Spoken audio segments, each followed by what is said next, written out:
New York City, we're all under the grips of where does this Knicks team go from here now that they've gave Fizdale the old heave ho. Let's talk about it, New York City basketball fans. I brought on a Knicks fan close and dear to my heart just to talk about this. Let's go.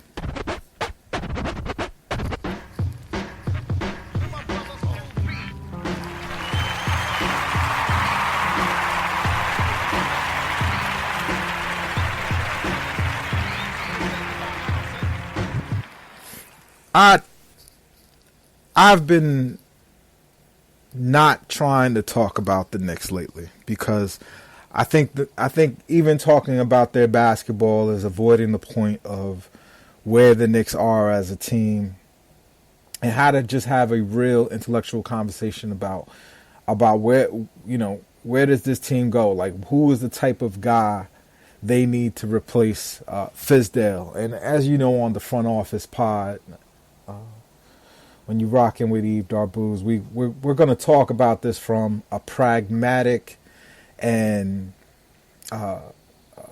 nuts and bolts conversation. Now, we're not just going to throw a name out there for feelings, but I decided the best way to talk about it is to bring my pragmatic and intellectual cousin, who is not just my most the cousin that you kind of look at as the in trouble meter. If we do X, how much in trouble are we going to be? And my much younger little cousin actually was kind of like the trouble meter because his look of disapproval. The Knicks are in trouble, so I'm happy to be bringing him on. My cousin, the chef. Jeff, please introduce yourself. Hello. My name is Jeffrey, a lifelong Knicks fan. Got to give the Twitter handle.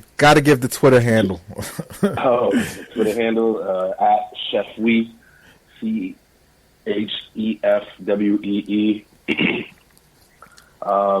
And I'm just here to respond and talk about Knicks, as dismal and disappointing as it has been in most recent years, and actually past 2 decades. But I'm here to talk, and I'm ready to be open and honest about what needs to happen for this organization. Yo, Jeff, you one of a last of a dying breed. Like your generation will just randomly decide, you know what, I'm a LeBron fan and I go wherever he goes, or I like the way the Spurs play, so I'm just going to be a Spurs fan. Like, especially amongst your crew, it seems like you're one of a rare breed that stays loyal to the orange and blue. Explain how that is.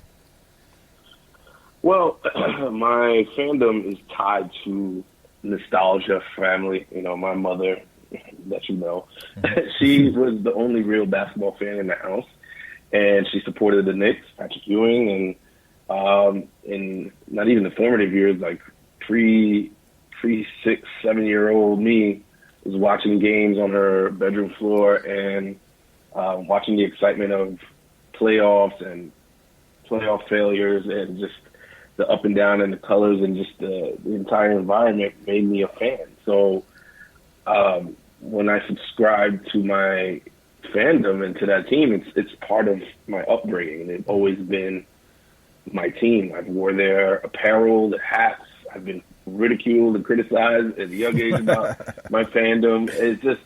They were just my team. And as bad as they were, and as at times I'm often their most harsh critic, they just still find a way to remain in my orbit, remain in my sports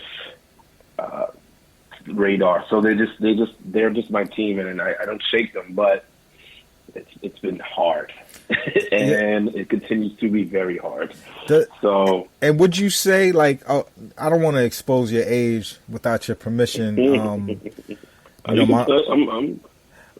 33. Yeah, so for that generation going back 20 years of just never making the playoffs, like in your generation, like especially in your sphere of influence and friends, How many of them would you say? And I'm just talking coming from New York fans, your Queens and Long Island crew.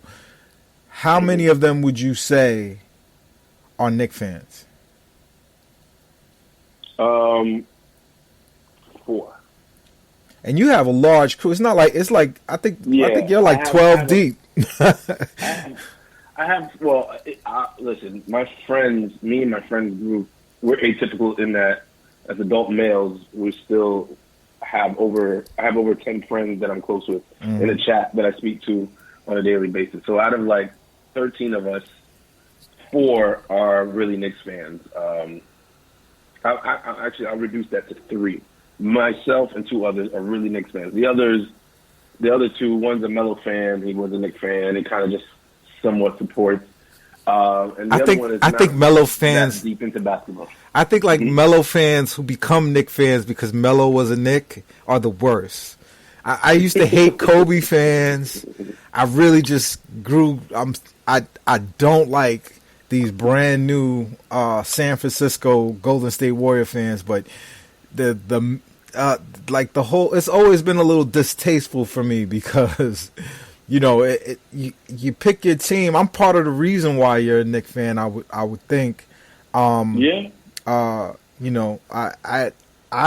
rock with the team for a long time, but to me, I just felt, one, we rock for the team because we are from New York. We are, even though Jeff is a part of our moving on up stage from moving from Brooklyn, but I'm from Brooklyn. I remember when Jeff's mom was like America's sweetheart.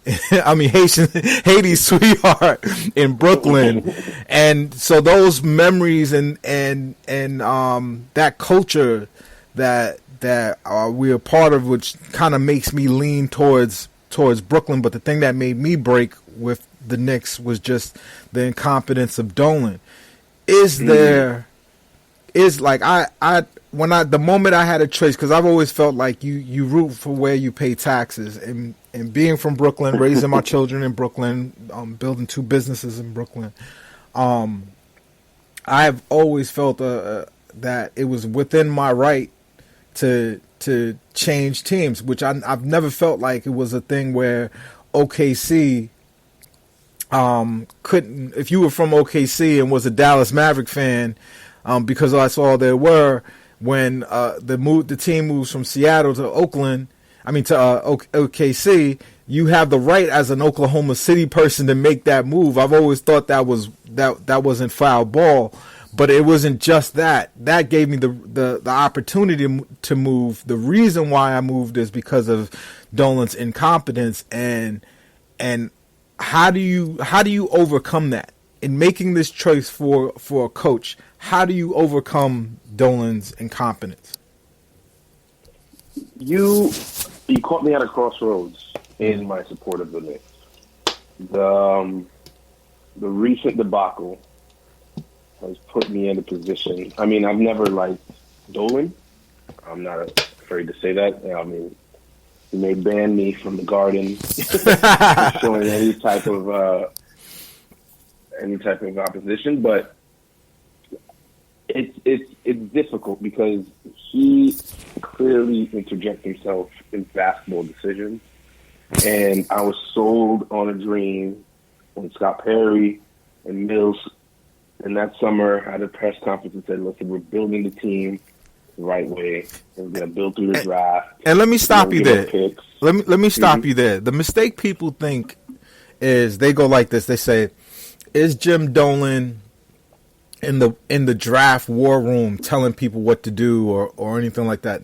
That's not how Jim Dolan makes them fail. This is how Jim Dolan makes them fail. He goes like this. They make they're all set to make their decision on anything, right? Let's say it's hiring the next coach. Where Jim Dolan in the seat is he'll stick his head in at the last minute and go, "Are you sure?" we've missed the playoffs for the last 6 years, and is this guy a proven winner? Like, are we taking a risk here? We took a risk with Fizdale. Are you sure? and that one moment of just being a bad boss, of not allowing your stakeholders to make the decisions or do what you hired them for, his interjection at those points is what ruins them. I'm sure right now, right before Fizdale got fired, because even Mills, who doesn't know what the hell he's doing, probably was thinking to himself, yeah, we're going to have to let this dude go in the summer. Where Dolan ruins them is he comes out and he goes, I'm getting embarrassed in front of my bitches. You don't see me sitting courtside with my bitches and this is the garbage that you put in front of my bitches to see. Because Dolan makes the mistake. He's one of those dudes who thinks that he's a player or thinks that he's like that dude. But he's really a trick.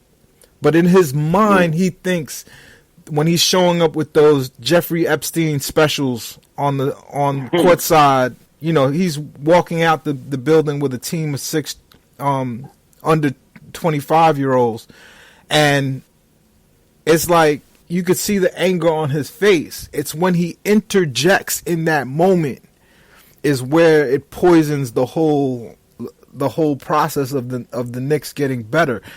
Is there a coach that can overrule him? I don't think so. I mean, we've had high-profile coaches, high-profile president GMs, famed coaches who should have had the respect to stay away from that. But I think he knows he holds the power. His wallet holds the power. So when he's not happy, his mood changes, the story changes. For instance, with Fizdale. Fizdale was developing a young core. Scott and Steve were not giving up draft picks. So I was like, wow, look at us not selling away our future for the immediate change. And I was buying into the plan. And then we have this bizarre press conference with Scott and Steve talking about, oh, we're not happy. That's obviously Dolan speaking for them. And then the news media made this, revelation is not that we're all done. We know where it's coming from. And then he starts taking away minutes from the young guys who need the development. And then we're playing our 400 forwards, rather. And we're like, I get it. These guys are role players, vets. They could win you a game, but nobody's the guy. If you want somebody to be the guy, you have to put trust in him. And in order to get that trust, he has to have the opportunity to play. So Barrett needs that opportunity. I mean, Knox needs some more play. All of these were going to happen in that plan and development, but it kind of got stymied from this now change of needing to win now. And we can't win now, not with what we have. So why not let them play? So it's kind of, we didn't have an identity before because my strikes against Fizdale was I didn't identify a system. I didn't identify whether he knew what his rotation was. But I don't know if that was partly because he knew he still had to appease these people that he got on free agency, appease Dolan and getting some type of winning record, or just really trying something out. So I don't really know what he could have done. Yes, I had my critiques about him, but he didn't have a shot. Yeah, Fizdale had no chance. But let's, you know what? I don't want to dwell on the past. Fizdale's out of here. Wrong or right. It was a no-win, situation for him. And I almost feel, when somebody dies and you go, well, they were in pain, they were suffering. They were suffering. Yeah, no more suffering. Congratulated for getting fired. They're like, oh, I'm so happy for you. You're out of there. He's up in the upper room. Greg Popovich and Steve Kerr, people who are well-respected in the league, are saying, we're happy you're out of there. I think that stains the organization. That poisons the pool and the well of potential candidates because they're like, wow, we respect them. Why would they don't want him to be there? And then players see that too. They're like, wow, even good coaches don't want to be there. So Hornacek was before. Hornacek was before. Before you even say that, the Knicks have money. You can attract people with money. It was Hornacek that was before Fizdale, right? Yeah. And he had just gotten a contract the year before. They're still paying Hornacek. We pay all. I think we might be still paying Marbury or we just Golden's MO